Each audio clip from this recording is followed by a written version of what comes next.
E aí, gente?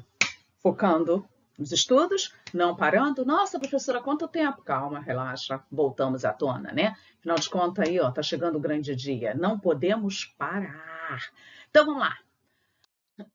O modelo econômico brasileiro. Caraca, botei uma imagem aí logo justamente do nosso período aí do século XV, que tinha um pensamento mercantil europeu, não é isso? O Brasil, ele moldava-se, tinha esse pensamento. Então, né, quando os portugueses, os europeus chegaram, né, logo de início, eles não encontraram ouro e pedras preciosas, né? Eles não encontraram isso. O que eles se depararam? Com a Mata Atlântica, não foi isso, gente? Porque, afinal de contas, eles estavam chegando no litoral nordestino, até eu coloco a imagem aqui para vocês, né? Eles chegam no litoral nordestino, se dão de cara com o quê? Com aquela exuberante Mata Atlântica, não é isso? No litoral. E aí, essa mata, né, estava recheada de árvores, né, bem comum na região do Oriente, né? E aí, por que não, por que não, por que não? Tanto é que o pau-brasil, né, que saía do Nordeste era comercializado aonde? Na Europa, né? Aí sim, né, eles viram que o pau-brasil tinha como comercializar, então vamos começar o desmatamento, né? E dana-se a natureza, vamos começar. E aí, mais tarde, no século XVI, eu não sei se vocês estão lembrados, que foi introduzido a cana-de-açúcar, né? Aí, poxa, um clima tropical, o solo fértil do Nordeste. Naquele período, o açúcar era considerado ouro branco, né? Tinha um valor bem atrativo, né? Então, foram esses tempos de desenvolvimento dos primeiros aglomerados urbanos, já começa o processo de aglomeração urbana no território, olha só, tá? Aí no estado de Pernambuco, Recife, Olinda, eram cidades aí que a cana bombou, né? E aí, né, não esquecendo, né, que o açúcar era produzido com a mão de escrava negra africana e exportado, beleza? E ia-se embora, né? Aí, séculos depois, né, o Brasil também, como é que se diz? Ele investiu também, séculos mais tarde, aí na questão do produtor de carne bovina. Mas tá, mas o principal aí era, aí, no século seguinte, o que ele descobre, gente? Logo depois, no século XVII, ele vem a descobrir na região sudeste o ouro, né? Aí, onde está localizada as Minas Gerais, a produção aurífera, né? Enche os olhos aí, perdura mais ou menos quase uns 100 anos, e aí possibilitou o enriquecimento de várias pessoas. Aí, quando a gente chega no século XIX, a atividade econômica era a plantação e a produção do café. Fiz né? Essa planta, lembrando, é asiática, né? Ela justamente foi a locomotiva da nossa economia brasileira, né? Justamente nos tempos imperiais. E aí, né, foi desenvolvendo aí o processo industrial. Foi justamente com o acúmulo do capital no Sudeste que veio a favorecer os grandes investimentos aí na atividade industrial. Não vamos esquecer que foi justamente, né, com o lucro obtido através das exportações do café, é que a gente tinha recursos para investir na indústria. Aí veio a crise cafeeira, nos anos 20, né? Que aí foi o estopim para a industrialização brasileira, que continua em plena expansão. A gente não pode esquecer isso, tá, gente? Aí você vê que as regiões brasileiras, né, elas apresentam atividades econômicas bem diferentes. Vamos lá. No Sudeste, a região a qual estamos, né, tem o seu auge de industrialização nos anos 50, né, e que atingiu essa região, né, foi de forma positiva, estavam as melhores condições de infraestrutura por causa do capital, do acúmulo de capital propiciado pela produção cafeeira, não podemos esquecer disso, né? E aí acabou contribuindo para o grande parque industrial, principalmente para onde? São Paulo, a região metropolitana, no Rio de Janeiro, com a indústria petrolífera, né? E aí, né, mais tarde, com importantes recursos minerais, o ferro e o manganês, também encontrado aonde? Em Minas Gerais. Isso tudo aonde, gente? Olha bem, na região sudeste. Olha que região rica, né? Lembrando aí do quadrilátero ferrífero de Minas, tá? E também nós não podemos esquecer, né, esses minerais lá do quadrilátero ferrífero, eles são exportados justamente aonde? Pelo Porto de Tubarão, no Espírito Santo. Falei dos 4 estados aí, né? Então nós temos o petróleo, a cana-de-açúcar e o sal marinho, que estão presentes na economia aqui justamente da região sudeste, tá? Lembrando que o estado de São Paulo, que possui o maior cultivo de cana do país nos dias atuais, tendo destaque internacional, tá? Então, o Brasil, ele é o segundo maior produtor de etanol do mundo, tá? O primeiro, só para conhecimento de vocês, são os Estados Unidos, tá? Também sabemos que, né, você tem aí na região sul, né, do país, está aqui em azul, destaque de vários setores econômicos brasileiros, né? Une-se aí com a criação de animais em larga escala. Sabemos que é um líder na criação de suínos e aves, tá? As condições climáticas da região de solo fértil favorecem a agricultura, né? Aí você tem o destaque da produção do milho, das maçãs, algumas atividades industriais relacionadas à indústria têxtil, laticínio, frigoríficos, né? Então, nós temos aí na região sul. O Nordeste, temos aí o destaque da Zona da Mata, lembrando que o Nordeste é subdividido em Zona da Mata, Agreste, Sertão, que é a maior, e o Meio Norte, que é a faixa de transição, certo? E nós temos aí no litoral nordestino, desde o Rio Grande do Norte até o sul da Bahia, a Zona da Mata, né? É onde possui a maior concentração de pessoas, o maior número das grandes cidades. Aí nós temos Salvador, Recife, Natal, bem... A atividade econômica nessa região, né? Nós temos aí o turismo, os centros comerciais, também produção de petróleo, né? Tanto em terra quanto em mar, tá? E aí a produção de sal marinho no Rio Grande do Norte. E também atividades industriais, tá? E a produção do cacau na Bahia, não podemos esquecer disso. Região centro-oeste, gente, né? Mato Grosso aí com a presença da força pecuária, tá? No caso, criação intensiva e extensiva, né? Presença de tecnologia, né? E aí, geralmente, a pecuária extensiva é praticada nas áreas do Pantanal e do Mato Grosso, tá? As indústrias estão mais na região de Goiás e no Mato Grosso do Sul, tá legal? E você tem aí, no caso, indústria do ramo farmacêutico e de bebidas. A região norte, né? Essa regiãozinha aqui, região norte, né? Foi povoada recentemente, né? Alguns órgãos governamentais aí responsáveis pelo seu estímulo econômico foram criados na década de 60, tá? Dentre eles, a gente pode citar aí a Sudan, a Suframa, que é a Zona Franca de Manaus, tá? Esta última, né? Aí ela corresponde, que é a Zona Franca, o polo industrial que foi idealizado em 1967, tá? Que abriga grandes multinacionais e que propicia aí um enorme desenvolvimento industrial para a região, tá legal? Concentra 3 tipos de atividades, essa região, a comercial e a agropecuária e industrial, tá? E as áreas de produção industrial, elas são eletroeletrônicos, motocicletas e a química, tá?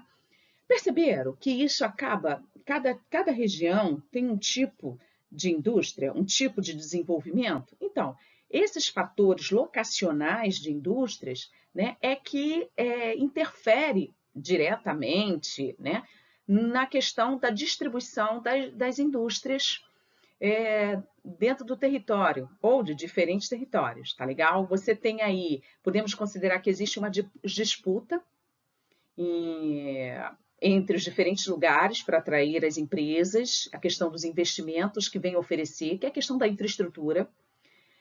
Para você poder, né, para a gente poder entender o que atrai uma empresa, a questão da localização, nós temos que entender a questão da dinâmica histórica geográfica, tá? A distribuição, a migração de empresas, as unidades, a região concentra mais indústria do que a outra, aí você vai levar em consideração toda a infraestrutura daquela cidade. Esses fatores seria a mão de obra ampla e com qualificação profissional, logo a região centro-sul, que abrange o sul, sudeste e parte da centro-oeste, ela fica aí em destaque, tá? A disponibilidade de matéria-prima, então cada indústria ela vai se instalar de acordo com a disponibilidade de matéria-prima de cada região. os incentivos fiscais, lembrando aí o que são incentivos fiscais, é o não pagamento de impostos, tá, gente? A famosa guerra fiscal. A existência de infraestrutura logística, que é a questão do transporte para saída do produto e entrada também. Então, essa aí é uma estratégia adotada não só no Brasil, como no mundo inteiro, beleza? Há também a questão, gente, não posso esquecer, da questão da energia. Né? Não adianta que uma indústria não vai se instalar onde não tem fonte de energia, seja ela hidráulica, solar, térmica, tá? E as leis trabalhistas e ambientais. Quanto mais a lei trabalhista e ambiental for branda, mais interesse, tá? E o mercado consumidor também, e as redes de serviços, ou seja, telecomunicações, ok? Né? E também as universidades que vai preparar aí o trabalho, beleza? Bem, esse processo que vocês viram acabaram gerando o quê, gente? Arquipélagos econômicos. E aí voltamos lá. Tanto é que você percebe que lá no início dos anos 30, né, o processo de industrialização do Brasil, ele teve vários momentos marcantes, né? E aí você diz que no período das décadas entre 30 e 70, né, principalmente no início da década de 30, foi estruturado aí um modelo primário exportador. Tanto é que só falávamos o quê? Em café, em algodão, em cana, em borracha, né? Aí só depois, né, com a crise do modelo agrário exportador, no fim de 29, a cada crise de 29, né? Aí, ao longo da década de 30, é que há uma relativização deste padrão econômico, que aí vem aí a crise do café, que faz com que diversas condições sejam geradas para a indústria brasileira, estimulando aí a necessidade da produção de bens, né, no país, por conta aí das drásticas importações. Então, a concentração de riqueza na região sudeste, principalmente no Rio e São Paulo, que vocês acabaram de ver no mapa aqui, está destacada aí justamente aí dentro do pioneirismo da industrialização nacional, tá? Beleza, gente? Que aí seria a concentração da infraestrutura, que a gente vê aí na região sudeste, né? Você observa isso claramente, você vê uma concentração da mão de obra qualificada, mercado consumidor, a rede bancária, questão de telecomunicações. Então, essa organização do espaço industrial brasileira, né, ela acaba levando a um certo destaque, né? E aí você vê que durante várias décadas no país, cada um apresentou uma fase, né? Aí nós vamos falar de Getúlio Vargas, né, de 29, depois migramos para Juscelino Kubitschek, depois regime de recessão, e depois governo Collor, Henrique Cardoso, até chegarmos hoje, né, aí com o Bolsonaro, beleza, gente? Então, lembrando que a década de 80, ela foi chamada de uma década perdida, né, porque tivemos um declínio econômico por causa das décadas anteriores que tiveram um acelerado crescimento econômico, e aí a dívida chegou para a gente pagar, né, aí o bicho pegou, tá legal? E aí, consequentemente, esse acelerado processo econômico, que nos gerou na década de 80 aí um pseudônimo de década perdida, também contribuiu para o processo de urbanização, né? Que teve início justamente no século XX. Lembrando aí que funcionou como um dos principais fatores para o deslocamento da população da área rural para a urbana. Lembrando aí a mecanização do campo. Por exemplo, né, você tem aqui, né, justamente de 1940 a 1950, o Brasil era um país de população predominantemente o quê? Rural. Beleza? Você vê aí, ó, população urbana e população rural. Você tinha um predomínio de população rural, ok? Aí você, depois, né, automaticamente, nos anos 70 aqui, ó, aqui já começa a declinar. Nos anos 70, mais da metade de brasileiros já se encontrava onde? Nas áreas urbanas. Observa isso, gente, né? E a população rural, né, ela modifica os seus hábitos. Então, a urbanização, ela se materializa justamente a partir dos anos 70, né, com uma conjunção de diversos fatores, ok? Tais como o desenvolvimento de setores secundários, ou seja, das indústrias, e do terciário nas áreas urbanas. Aí, e também não podemos esquecer da concentração fundiária nas áreas rurais, tá? Esses são um dos fatores. Então, os grandes centros urbanos, as pessoas de baixo poder aquisitivos, acabam elas sendo, né, obrigadas, né, a apresentar, como é que eu vou dizer, a viver em condições aí extremamente precárias, tá? Ou seja, sem direito nenhum, né, nenhum direito à cidade. Essa é a verdade, tá ok? Bem, levando a desigualdades econômicas. Olha aí o que eu já tinha dito, olha, desde o início do nosso processo de colonização. A região, olha só, o litoral sempre mais desenvolvido, no Nordeste o litoral, e aqui na região Sudeste e Sul, né, você vê aí, concentra Sudeste, né, a maior parte das indústrias do país, o que recebeu grande fluxo aí vindos de área rural. Principalmente de onde? Do Nordeste, ok, gente? Já a região Centro-Oeste, né, o processo de urbanização teve como principal fator o quê? A construção de Brasília, que atraiu milhares de trabalhadores, tá? E aí, no final dos anos 60, início de 70, o Centro-Oeste tornou-se, olha só, final de 60 e anos 70, tá? O Centro-Oeste tornou a região aí a segunda região mais urbanizada do país. O Sul, aí, né, foi lentamente, né, até a década de 70, em razão aí de predomínio de propriedade familiar e da policultura, tá? Já o Nordeste, hoje, apresenta uma menor taxa de urbanização no Brasil, tá? Essa fraca urbanização está apoiada no fato de que essa região, né, possui várias correntes migratórias aí, tá legal, gente? Não pode esquecer isso. E o Norte, caraca, era a segunda mais urbanizada do país, porém, com a concentração da economia no país no Sudeste, tá? O fluxo de imigrantes dessas outras regiões fez o crescimento relativo da população diminuir, tá? Bem, isso cidades em razão do seu conhecimento. Vamos lá. Os movimentos sociais urbanos. Oh, meu Deus, quantos movimentos sociais urbanos. O que seriam isso, os movimentos sociais urbanos? Né? Constitui uma nova questão da análise da relação de classes sociais, tá? Principalmente no que diz respeito às tradições de classes populares, né? Seriam aí contradições próprias das sociedades capitalistas, nada mais, nada menos que isso, ok? Seriam as carências em nível de apropriação de água, de esgoto, tanto é que eu boto aqui, ó, queremos moradia. Questão de coletivos, de atendimento, postos de saúde, clínica da família hoje em dia, a qualidade da vida, tá?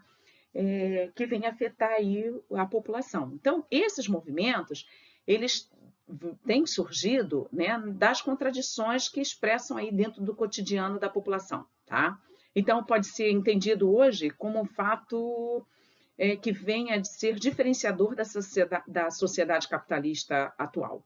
Esse é o X da questão.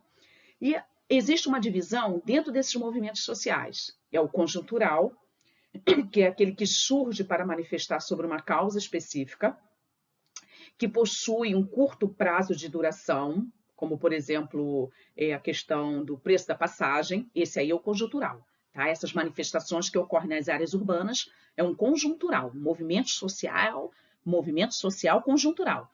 E tem o estrutural. Aí possui longo período de duração.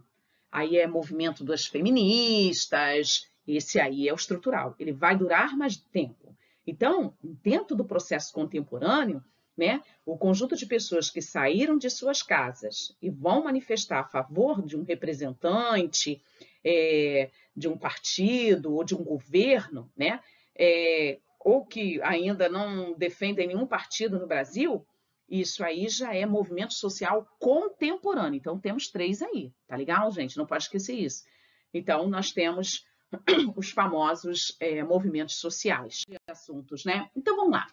Primeiro lugar, o espaço urbano, né? Quando falamos em um espaço articulado, né, nós estamos fazendo referência a um espaço onde a questão de pessoas e mercadorias articulam os espaços da cidade. Então, comungamos, convivemos ali o mesmo espaço, né, gente? A questão aí que a cidade não é simplesmente ou seja, um lugar onde só tem um comércio, onde só tem paredes. Na verdade, a cidade tem seres humanos, tem pessoas que fazem com que ela seja vivida, que ela seja realmente ali, como é que se diz, vivenciada a cada momento. Quando eu falo no espaço fragmentado, né, dentro da simultaneidade de espaço, que é a questão da segregação socioespacial, galera, isso aí nos vai a grupos de pessoas que são excluídas de um determinado espaço, né? Sendo aí impedido da livre escolha quanto à localização de seu assentamento. A gente sabe disso. Muitas pessoas moram em determinados lugares, não porque elas querem, e sim porque as condições socioeconômicas as levam a morar justamente nesse local onde existe uma precariedade gigantesca de serviços aí a oferecer, ok? Você pode reparar, né, que a segregação urbana, no caso, né, nas grandes metrópoles brasileiras, ela vem desvalorizar a questão dos espaços públicos e acaba beneficiando aí os espaços privados de convivência. Essa é a questão aí, certo? Sabemos também, né, que existem aí dentro da questão do espaço urbano, nós sabemos que existem relações assim de como é que eu vou dizer para você, uma questão aí de implementação de planejamento, né, urbano, que veio aí por meio de planos diretores, né, que vem a regular o espaço no qual vivenciamos, certo? Então, você tem aí, em determinados lugares, essa regulação, muitas das vezes, uma expulsão da população periférica no processo da expansão das grandes cidades, né? O que eu quero dizer com isso? Né? Vamos lá, vamos devagar. Dentro da segregação socioespacial, na materialização da desigualdade social do espaço urbano, é o que eu estava falando para vocês, né? O acelerado processo, né, urbano aí, teve no caso, não teve aquele planejamento eficaz, né? O planejamento, muitas das vezes, na maioria das cidades, ele acompanhou simplesmente o interesse do grande capital. E aí ele foi crescendo.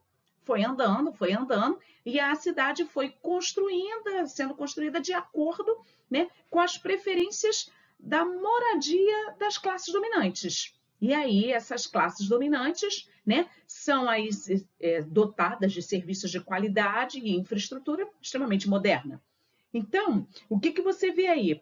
Encontramos elementos fundamentais, né? Quando eu falo das classes com maior poder aquisitivo, se apropriam dos melhores e mais caros espaços. Reparem que existem bairros que têm excelentes serviços, né? Transporte público, coleta seletiva, apesar que coleta seletiva aqui na nossa região a gente não pode reclamar muito não, tá? A galera que larga lixo na esquina é porcalho mesmo, essa é a verdade, né? E algumas áreas periféricas, que é a falta de infraestrutura de transporte. Aí sim, até a nossa região a gente pode reclamar. Que quanto tempo a gente fica aí, ó, esperando o ônibus, né? Isso aí é uma precariedade nos transportes. Isso aí a gente tem que, né? Então, nós temos aí, né, uma série de agentes que vêm a trabalhar dentro das especulações, né? No caso, eu digo aí a questão da especulação imobiliária, certo, gente? Então, nós temos aí formação de favelas, a questão aí de formação de cortiços, a gente estudou isso na literatura, também é dito, né? A questão dos cortiços logo no início, né, do século e do século passado.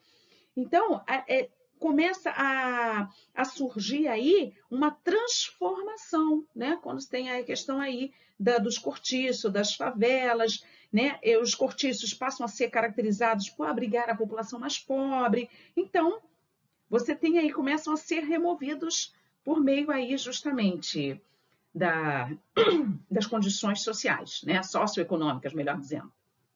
Eu tenho aí, quando eu falo da favelização, uma observação, a autossegregação socioespacial, ou seja, a existência de espaços excluídos para uma população com maior poder aquisitivo. Shopping centers. Realmente, né? Nas áreas periféricas, nos subúrbios, já apresentam shoppings. Mas se vocês forem analisar, gente, peguem um determinado shopping da Zona Sul, vamos dizer assim, o Rio Sul, né? E faz uma comparação com o Parque Shopping da Sulacap, com o Banco Shopping, você vai ver aí que existem até serviços. Agora, com a questão da Covid, a entrada, a recepção é diferente, né? É isso que eu quero chamar a atenção de vocês. A questão dos condomínios de luxo, né? Existem condomínios aí que a pessoa não tem nem necessidade de sair desse condomínio, porque existem padarias, então serviços com infraestrutura. É diferente das comunidades, das áreas de segregação. Então você tem aquela segregação que você está lá segregado, não porque você quer, simplesmente porque seu dinheiro não dá, então você foi, né, o único lugar que dá para você pagar um aluguel é daquele quarto, ou infelizmente, vou usar um termo que eu não gosto de utilizar, daquele barraquinho que está lá naquela comunidade, e até mesmo dentro da própria comunidade existe uma certa autossegregação. Essa autossegregação, né, porque existem trechos na comunidade, áreas, que nada mais, nada menos, há uma certa valorização em relação a determinadas outras áreas. Então, existe até mesmo segregação dentro das próprias comunidades, né, gente? Dentro das próprias favelas. Bem, quando eu falo de gentrificação, né, a mudança do perfil social de uma localidade, eu adoro dar exemplo. Aquela região ali do centro da cidade do Rio de Janeiro, próxima à Praça 15, cara. O que seria aquilo? Aquilo foi reformulado. Aquela área ali estava totalmente marginalizada, esquecida. Com a questão das Olimpíadas e da Copa, o que fizeram? Uma reestruturação daquele espaço. Muitas pessoas que ali moravam, né, em cortiços ou em quartos, tiveram seus aluguéis extremamente com valor aí, além das suas condições. Esses foram obrigados a quê? A sair daquela área. E aí ocorreu o quê? Uma segregação. Isso é a gentrificação que ocorre, tá? Essa gentrificação é quando ocorre uma certa valorização. Galera que mora aqui na região, vamos lá? Principalmente quem mora em Bangu, vou dar um exemplo. Quem mora em Bangu sabe muito bem que a Rua dos Açudes, aquela rua atrás do shopping Bangu Shopping até hoje eu não sei, simplesmente, presta atenção, ela era uma área esquecida, marginalizada, todos temiam em passar naquela rua. Se não lembram, porque vocês eram muito jovens ou até alguns não eram nascidos, perguntem aos pais ou aos irmãos mais velhos. Ali a Rua dos Açudes era a rua que o 918 passa, a rua que o 393 passa, a rua que o 923 passa, era a Rua do Catiço. Isso não quer dizer que virou o paraíso, não, mas melhorou. Com a inauguração do shopping, povo querido, amado, idolatrado, salve, salve. O aluguel, né, os aluguéis daquelas casas ali, o valor dos imóveis subiu assustadoramente. Ocorreu o quê? Uma valorização do espaço urbano através da revitalização, justamente só pelo fato. Estou dando um exemplo aqui com o Bangu, que fica mais, né, mais claro, mais óbvio para vocês. Houve uma revitalização daquele espaço. Ok, galera? A mesma coisa, Campo Grande, próximo ao Parque Shopping. Cara, aquela região ali, era totalmente esquecida. Com a chegada do Parque Shopping, o que aconteceu? O imóvel ali subiu na Estrada do Mato Alto. Daqui a pouco eu vou falar, Carla, você parece um GPS. Mas, ok, gente, beleza? Então, houve uma valorização, uma revitalização do espaço urbano ali.